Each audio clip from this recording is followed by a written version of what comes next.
Machiegni kendo, riwruok mar Gavanas okwedo chiwo mag tenda kod kontrakts kokalo kuom mbui ka giwacho ni chenrono notimore mapiyo kendo biro ketho tije mag sirkal e counties.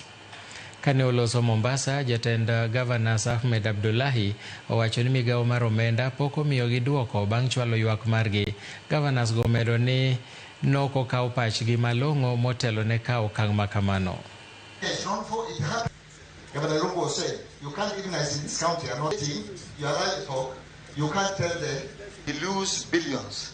When I was a minister... Functions of counties are a matter of life and death for the common man. Right? If you say a hospital is not able to procure a certain drug they need for a patient on an emergency because they have to go through a system, which system is still being tested and being troubleshot, it's not working, then we actually are compromised.